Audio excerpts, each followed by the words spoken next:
The Council of Vershak had existed for 12,000 cycles, and in all that time never once had they been laughed at. Not during the Purge of Andromeda, not during the Glass Wars of Sector 9, not even when Supreme Commander Throck accidentally declared war on his own reflection during the Great Mirror Incident of 4521. But here, today in the Grand Assembly Chamber where 1,000 worlds bowed before their might, something truly unprecedented was happening. They were being laughed at. General Kross of the Vershak Third Fleet stood at the holographic transmission node, his forearms trembling with what could only be described as profound confusion mixed with creeping horror. Behind him, the entire War Council sat in stunned silence, their various appendages frozen mid-gesture. The transmission from Earth, that insignificant blue marble they had just threatened with total annihilation, was still active, and the sound coming through was unmistakable. Giggling. Actual giggling. "I am sorry," said the human on the other end, wiping tears from her eyes. Ho. Her name tag read Amanda Torres, Secretary of Defense. Ho. "I am really truly sorry. It is just that, well, you caught us at lunch, and Jenkins here just bet me $50 that you would use the phrase tremble before our might. And you actually said it. Damned, Jenkins. You magnificent fool. You were right." More laughter erupted in the background. Someone was actually wheezing. Kross felt his primary stomach churning. This was not how it was supposed to go. When the Vershak declared war, civilizations wept, leaders fell to their knees. Entire planets surrendered before the first shot was fired. That was the natural order of things. "Perhaps you do not understand the gravity of this situation," Kross said, his voice dropping to what his subordinates called his intimidation frequency. "We have conquered 473 worlds. Our fleet numbers in the millions. Our weapons can crack planets like eggs. We are offering you one final chance to submit to our rule, or face complete and utter destruction." The human named Torres nodded, her face attempting something resembling seriousness and failing spectacularly. Right? The planet cracking thing. That is terrifying, truly. "Hey Marcus, are we still scheduled for that thing this afternoon?" A voice from off-screen replied. "The orbital bombardment drill? Yeah, that is at 3? Why? These guys want to crack our planet. Should we move the drill?" "Nah, it is fine. They will need at least a week to get here anyway. Tell them we will pencil them in for Thursday." Kross felt his second stomach join his first in rebellion. "This is not a joke. We are the Vershak Dominion. We have exterminated species for less disrespect than you are showing us right now." "Oh, I believe you," Torres said, finally managing to mostly control her expression. "I mean, we have been watching your approach for 3 months now. We have seen what you did to the Kelmorians. That was brutal. Yep. Really, genuinely awful. Those poor mushroom people never stood a chance." Finally, recognition. Fear. This was more like it. "Then you understand what fate awaits you if you do not surrender immediately." Torres leaned forward, and something in her expression changed. The amusement was still there, but now it shared space with something else. Something that made Crota's third stomach start to act up. "General Kross, can I ask you a question? How many wars has your species fought amongst yourselves?" The question caught him off guard. "What? That is irrelevant. We unified our people 8,000 cycles ago." "That is what I thought." See, we unified about 70 years ago. "Before that, we were at war with each other for literally our entire history. And I do not mean cute little border skirmishes. I mean apocalyptic, civilization-ending, nightmare-fuel warfare. We invented weapons so horrible that we banned them ourselves. We created diseases that could wipe out continents. We split the atom, and immediately thought, hey, what if we made this into a bomb? And we did it while fighting wars on horseback. Can you imagine that? The gap between cavalry charges and nuclear weapons was like 80 years. We are insane, General. Absolutely. Completely. Balls to the wall insane. Kross felt a slight tremor in his lower left hand. Your point? My point is that we spent 10,000 years perfecting the art of killing each other, and then we stopped, looked up at the stars and thought, hey, I wonder what else is out there. You know what we found? You guys. The Vershak Dominion. And you know what the analysis team told me when we first detected your fleet? What? That you lot are adorable. The word hung in the air like a toxic cloud. Several council members made choking sounds. Adorable? Kross repeated, his voice barely a whisper. Yeah, Your tactics are about 300 years behind what we were doing in the 1940s. Your weapons technology is impressive for show but fundamentally inefficient. Your fleet formations are designed to look intimidating, not to actually fight. And your battle plans? She laughed again. General, you literally broadcast your invasion route to every planet in a 50 light-year radius. You have a herald who goes ahead and warns everyone you are coming. That is the most hilariously impractical thing I have ever heard. Counselor Vrech, the eldest member of the War Council, stood up from his hover throne. You dare mock our traditions? The Herald of Doom has announced our arrival for 10,000 cycles. It is how war is properly conducted. Right, properly conducted war. That is hilarious. Hey, quick question. When was the last time you fought someone who actually fought back? Silence. That is what I thought. You guys are bullies. Big scary bullies with impressive ships and loud voices. But bullies nonetheless. You find some peaceful species, show up with your dramatic speeches and your fleet formations, and they give up because they have never seen violence before. That is not war, General. That is theater. Kross felt something unfamiliar creeping up his spine. If he had been human, he might have recognized it as fear. You are bluffing. You cannot possibly believe you can defeat us. Forrest smiled, and this time there was no humor in it at all. Defeat you, General? We are not going to defeat you. That would imply you stood a chance. What we are going to do is educate you. Consider it a public service, free of charge. You will regret your arrogance, human. We will arrive in 7 of your days. Prepare your funeral rites. 7 days? Torres checked something on her desk. Perfect. That gives us time to move the civilians to the shelters just in case you guys get lucky. Oh, and General, one more thing. What? We named your fleet. Want to know what we are calling you? Kross knew he should terminate the transmission, should preserve some dignity, should not ask. But he could not help himself. What are you calling us? The Piñata Armada, because you are all colorful. You show up to parties uninvited, and everyone is going to take turns whacking you until candy falls out. Torres out. The transmission ended. For several long moments, nobody in the council chamber moved. Then Council Vrech spoke, his voice shaking. Perhaps we should reconsider this invasion. Absolutely not. Kross roared, though his voice lacked its usual conviction. They are bluffing. They must be. No species that laughs in the face of extinction could possibly be competent enough to back up such boasts. High Strategist Psyloth, who had been silent until now, raised a tentacle. Sir, if I may, I have been reviewing the intelligence reports on human history. It is, and I mean this with all due respect, absolutely terrifying. They have a period they casually refer to as the World Wars, plural, where they killed millions of their own kind using primitive chemical weapons. They invented something called a machine gun specifically to kill each other more efficiently. And they have a sport called rugby where the objective appears to be mutual concussion. Your point, Holz. My point is that perhaps Secretary Torres is not bluffing. Perhaps they really are that crazy. Ho slammed his primary fist on the command console. Then we will teach them the price of madness. Maintain course. Full speed ahead. In 7 days we will show these humans what it means to challenge the Vershak Dominion. Across the chamber, Counselor Vrech quietly began updating his will. Meanwhile, back on Earth, Amanda Torres leaned back in her chair and looked at the assembled staff of the Pentagon's Alien Response Division. All right, people. We have 7 days. Jenkins, how are we looking on Operation Party Crasher? Commander Martin Jenkins pulled up a holographic display. All assets are in position. The lunar railgun network is fully charged.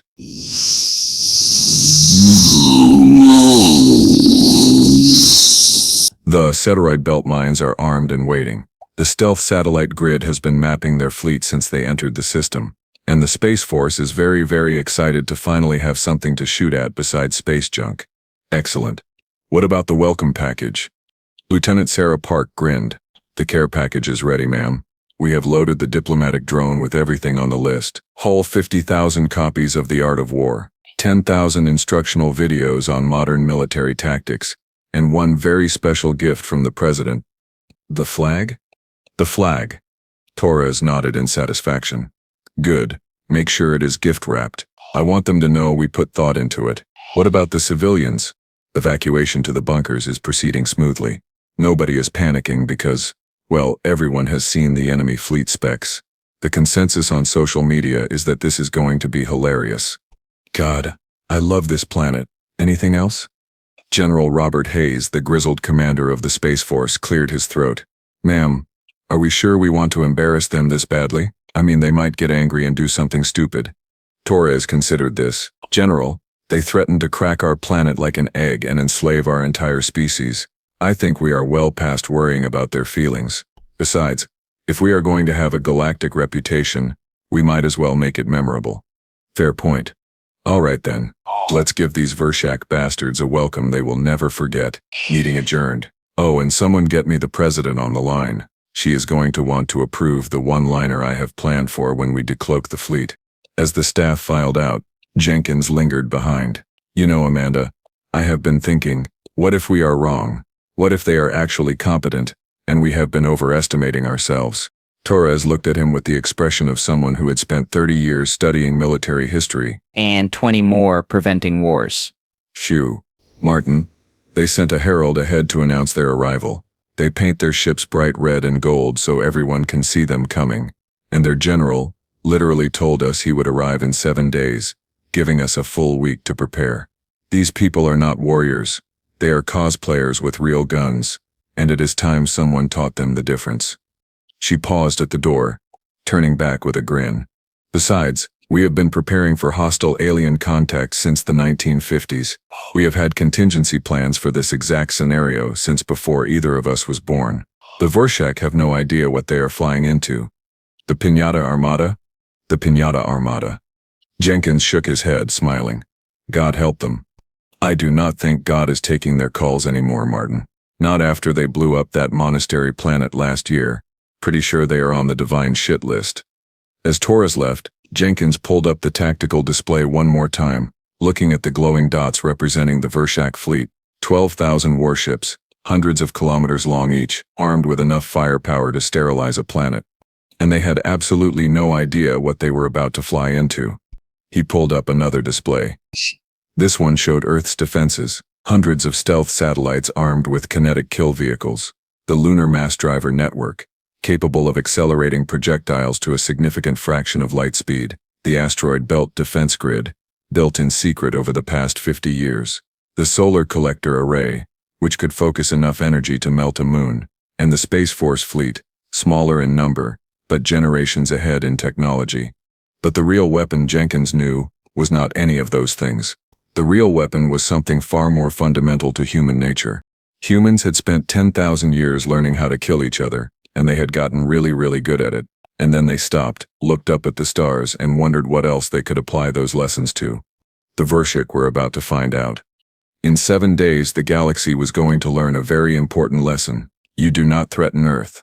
Not because humanity was the strongest or the most advanced or the most numerous, but because humanity had spent its entire existence preparing for the worst possible scenario, and they had learned to laugh while doing it.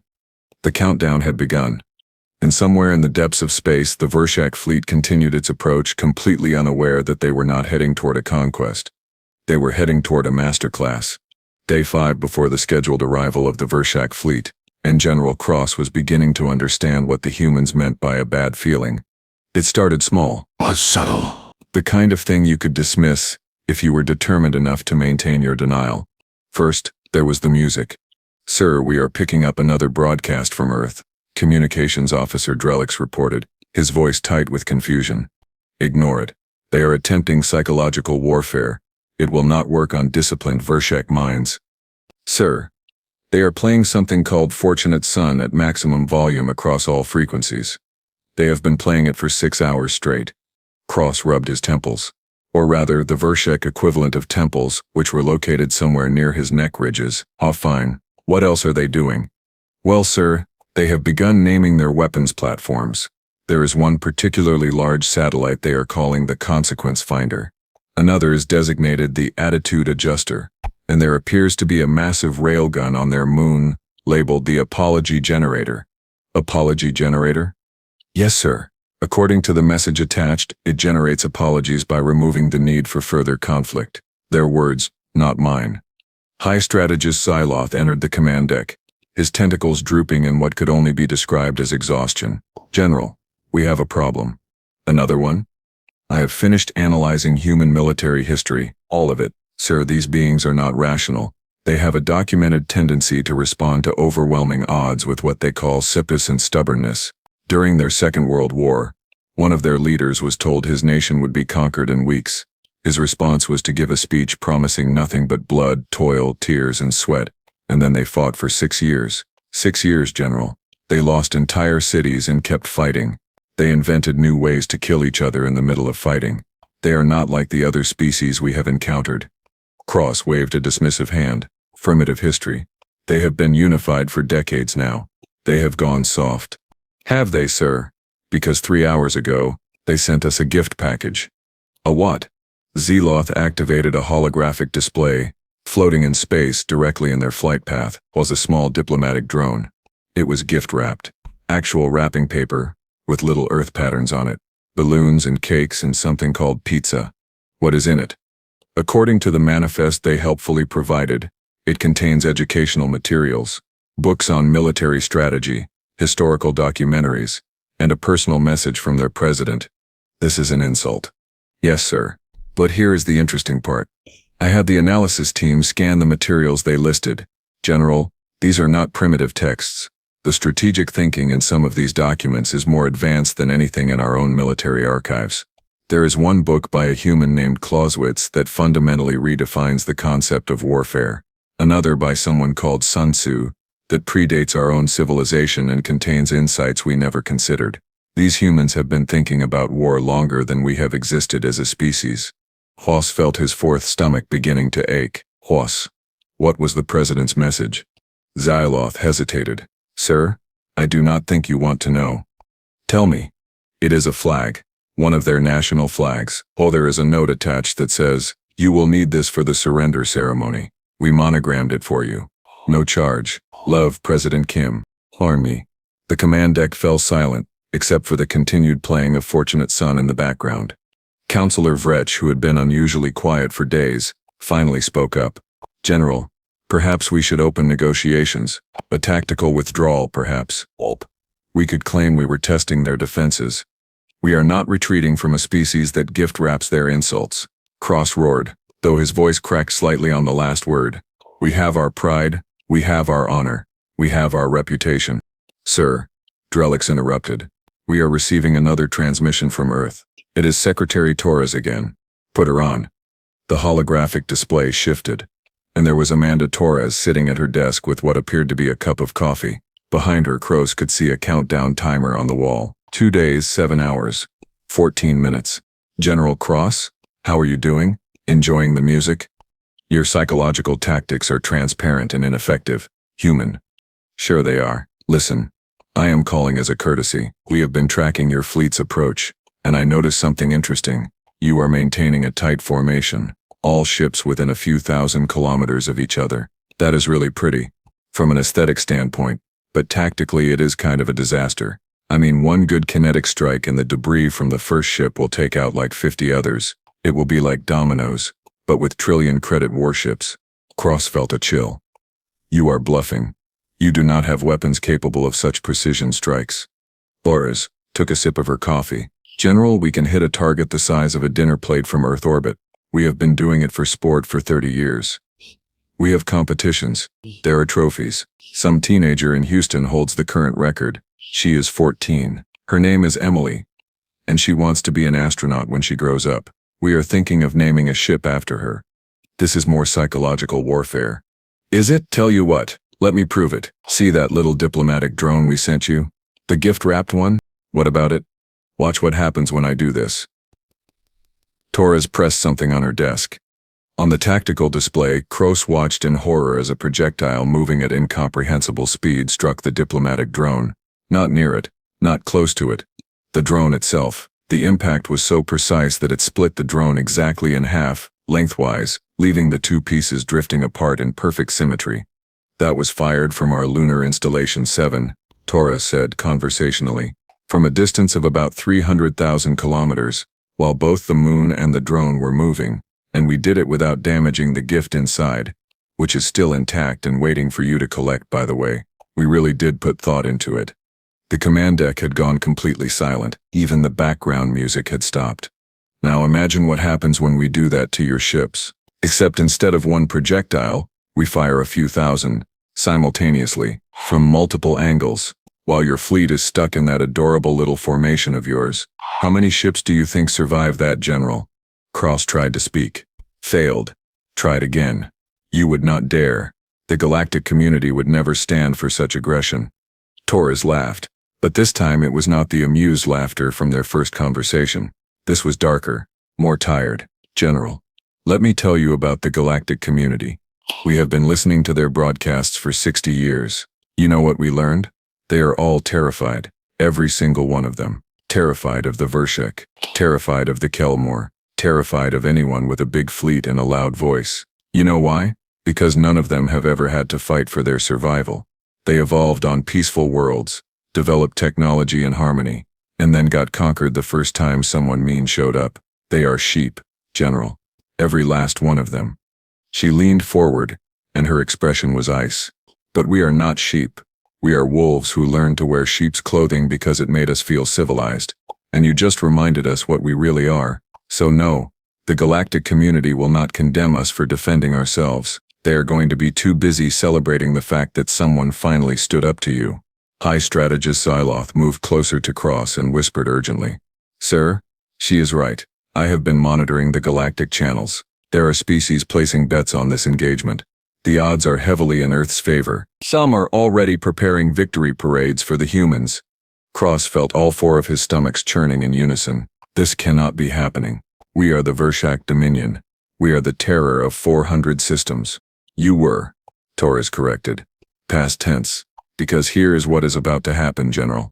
In 2 days your fleet is going to arrive at Earth. You are going to maintain your pretty formation.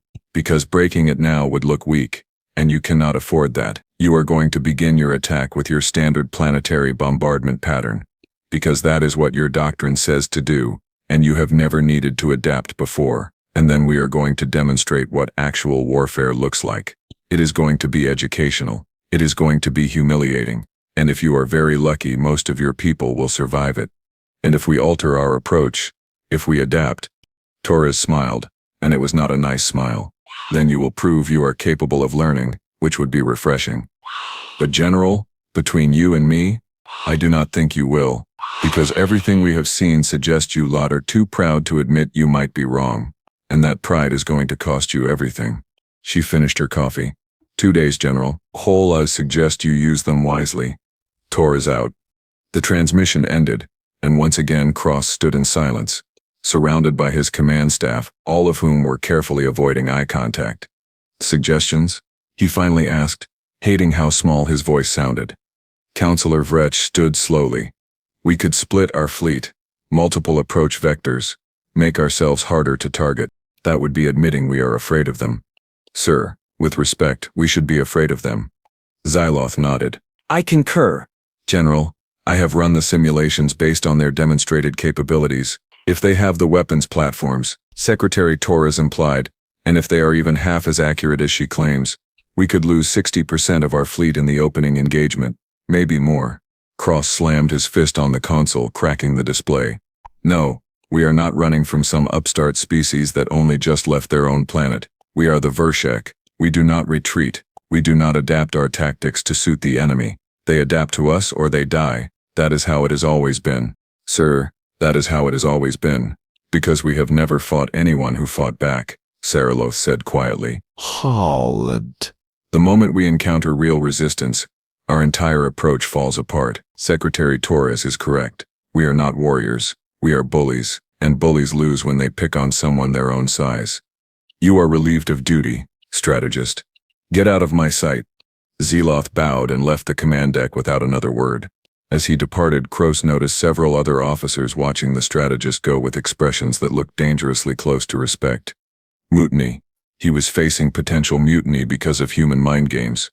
Everyone else, remain at your posts. We maintain current course and speed. In 2 days we will show these humans what happens when they mock the Vershak Dominion. Dismissed. As the staff returned to their stations, Drelix leaned over to his assistant and whispered, We are all going to die, are we not? Probably. But hey, at least it will be educational. Meanwhile, on Earth, the final preparations were entering their last phase. Amanda Torres stood in the Strategic Command Center deep beneath the Rocky Mountains, watching as dozens of officers coordinated the largest military operation in human history. Above her, on a massive display screen, the Vershak fleet continued its approach, blissfully unaware of what waited for them. "Status report," she called out. "Lunar mass drivers are charged and targeting solutions are locked," came the first response. "Stealth satellite grid is in position. All kinetic kill vehicles are armed and ready. Solar collector array is focused and standing by. Space Force reports all ships are in position. They are maintaining radio silence as ordered. Asteroid belt mines are armed. Detonation codes confirmed.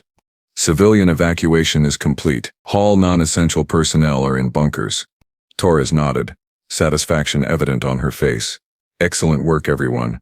What about our special surprise?" Commander Jenkins grinned. "The experimental mass acceleration system is ready for its first live test. Engineering is very excited. They keep calling it their baby. Let us hope their baby performs as advertised." "What is the current estimated arrival time for the Vershak fleet?"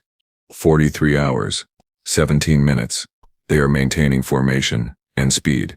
No deviation from their predicted course. Predictable to the end. "All right, people. Let's run through this one more time. I want zero mistakes when this kicks off. The entire galaxy is watching, and we are going to give them a show they will never forget."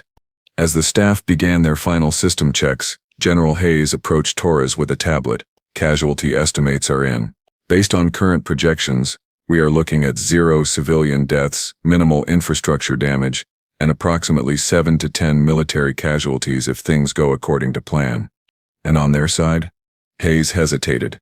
"If they do not surrender when we give them the chance, we are looking at 70 to 80% fleet casualties within the first hour, higher if they maintain their formation."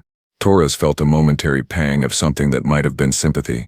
Then she remembered the footage from the Kelmorian homeworld, where the Vershak had systematically destroyed every city on the planet just to make an example of them. The sympathy evaporated. They will have their chance to surrender. Multiple chances, in fact. After that, their casualties are their own responsibility. Agreed. "Ma'am, can I ask you something?" "Go ahead." "Do you think they will learn from this? The Vershak, I mean. Do you think this will change them?" Torres considered the question, watching the glowing dots on the display that represented 12,000 warships full of people who genuinely believed they were unstoppable. "I think some of them will, the smart ones. The ones who survive. They will go back to their council, and they will tell stories about the day the Vershak Dominion met a species that did not bow, and maybe, just maybe, they will think twice before threatening the next civilization they encounter. As for the rest," she shrugged, "Darwin has a way of solving those problems. Cold but fair. War is not about being fair, Robert. It is about winning so decisively that you never have to fight again. We are not trying to defeat the Vershak. We are trying to make an example out of them that will echo across the galaxy for 1,000 years. Every 2-bit empire with delusions of grandeur needs to understand that Earth is not on the menu. Not now. Not ever." The Hayes nodded slowly. "And if other species decide we are the threat after this?" "Then they will be smarter than the Vershak and try diplomacy first, which is what we wanted all along." She smiled grimly. "We are not the bad guys here, Robert. We are just the ones who refuse to be victims. There is a difference. I hope the galaxy sees it that way.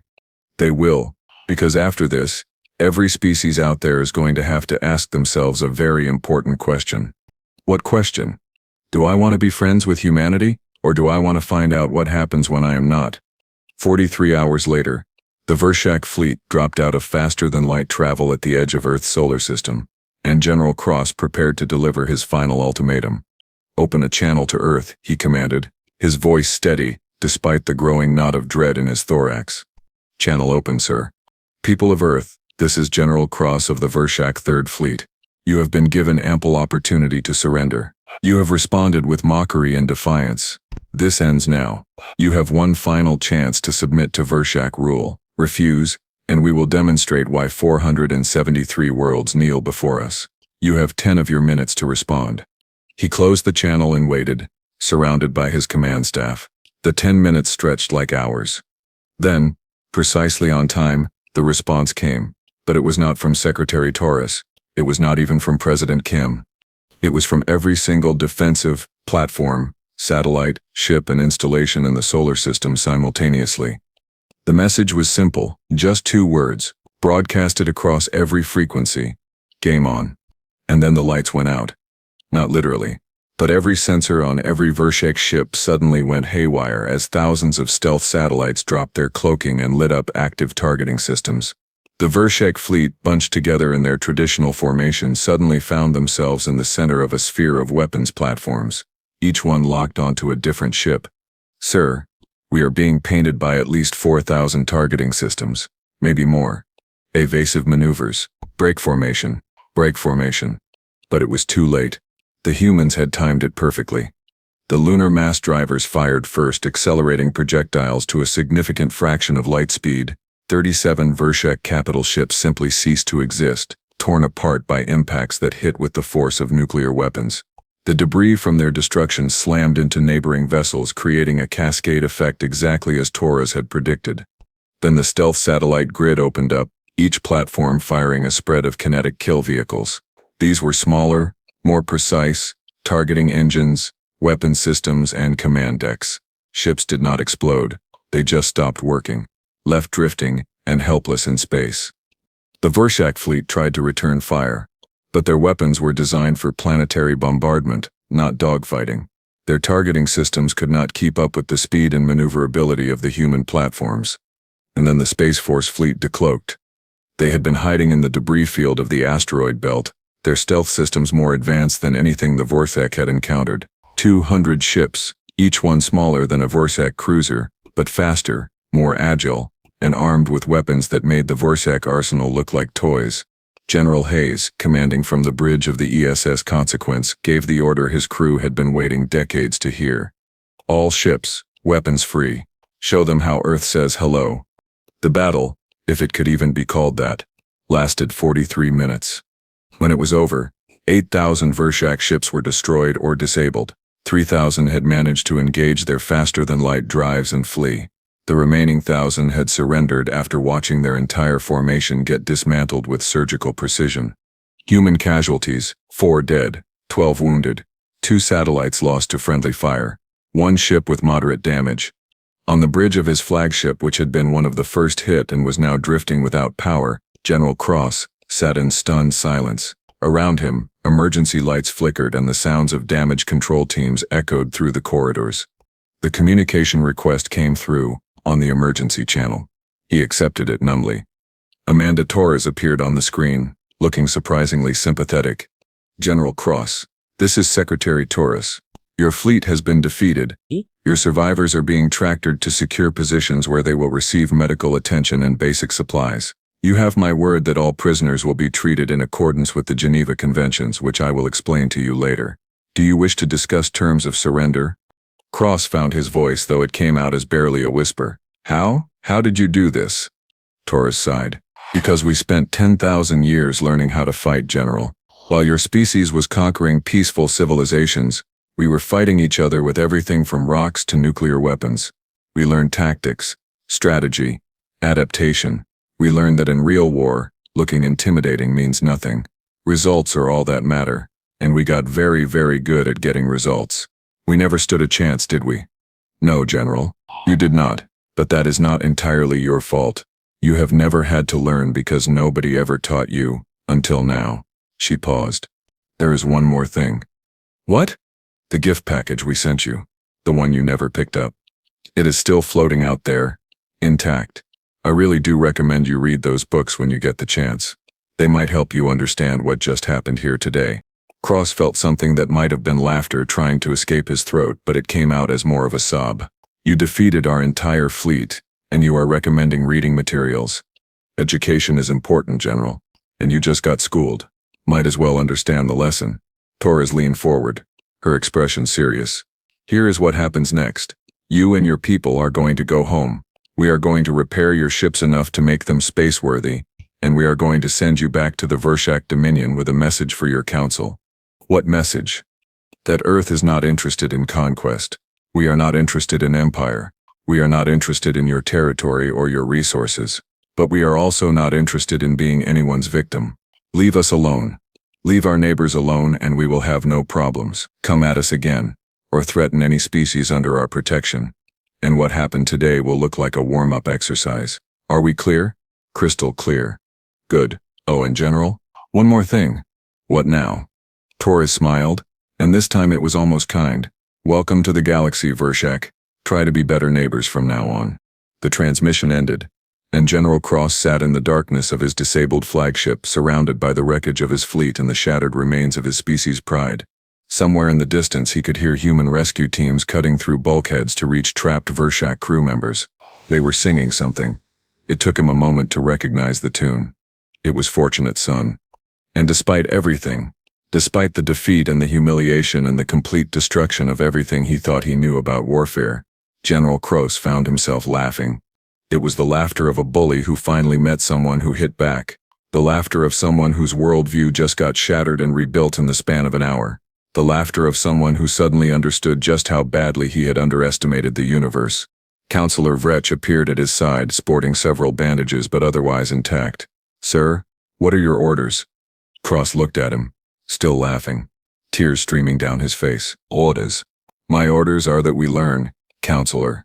We learn everything these humans are willing to teach us, because they just gave us the most valuable gift any species has ever given the Vershak. What gift is that, sir? They let us live, and they showed us that we are not invincible.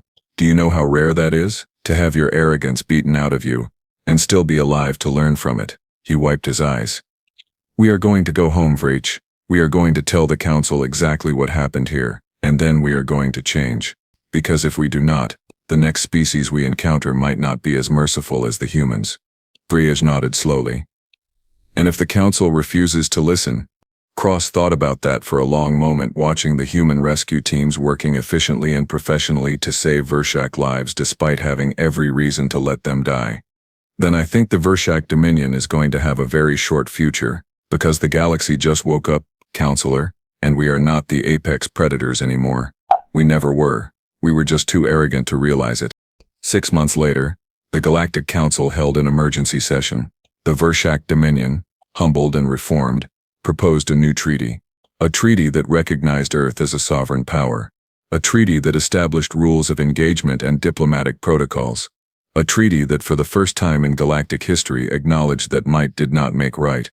The treaty passed unanimously. And in a small office in the Pentagon, Amanda Torres leaned back in her chair, looked at the signed treaty document and smiled. Not bad for a species that only went to space 70 years ago, she said to herself. On her desk, next to the official document, sat a framed photo. It showed a young girl named Emily from Houston, holding a trophy for precision orbital targeting. She was grinning, ear to ear. Torres raised her coffee cup in a silent toast. Here is to the next generation. May they be smarter than we were, and may they never need to prove it. Outside her window, Earth spun peacefully in space, protected by weapons it hoped never to use again, and defended by people who would do anything to keep it that way. The galaxy had learned its lesson, and humanity, for better or worse, had announced its arrival. Not with a whimper, not with a plea, but with laughter, competence, and an overwhelming demonstration that some species should never be underestimated. The Vershak had declared war on Earth, and they got laughter in response, followed by education, followed by mercy. And in the end, that mercy might have been the scariest thing of all.